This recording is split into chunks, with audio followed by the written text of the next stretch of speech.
ஒரு நல்ல மனிதன், ஒரு நேர்மையான மனிதன், ஒரு புத்திசாலியான மனிதனை பொறுத்த வரைக்கும் அவனுடைய சிந்தனை நல்ல முறையில் வளர வேண்டும் என்றால் அடுத்தவர்களுடைய விஷயத்தில் கேள்வி கேட்பதை அவன் குறைத்துக் கொள்ள வேண்டும். இமாம் ஷாஃபிஈ ரஹிமஹுல்லாஹ் அவங்க சொல்றாங்க, ஸலாஸத்துன் தஸீது ஃபில் அக்ல், 3 விஷயம் சிந்தனையை வளர்க்க செய்யும், ஒரு மனிதனுடைய புத்தி கூர்மையை வளர்க்குமா. 3 விஷயம் ஒரு மனிதனுடைய புத்தி கூர்மையை வளர்க்கும். ஒன்று முஜாலசத்துல் உலமா, மார்க்க அறிஞர்களுடைய அந்த அறிவுடைய சபைகளில் என்ன செய்தல், உட்காருதல், உங்களுடைய சிந்தனை என்ன செய்யும், வளர்க்கும்.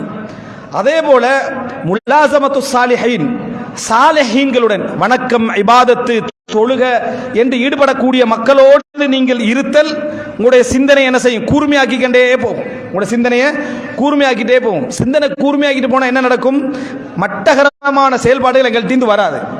3வது அதமு ததஹுல் ஃபீ ஷுஊனில் ஆகரின், அடுத்தவர்களுடைய விஷயத்தில் தலையிடாமல் இருத்தல். தர்குஹு மாலா யானி, அடுத்தவர்களுடைய விஷயத்தில் தலையிடாமல் இருத்தல் என்பது சிந்தனையை வளர்க்கும், புத்தி கூர்மையை வளர்த்துக்கிட்டே இருக்குமா.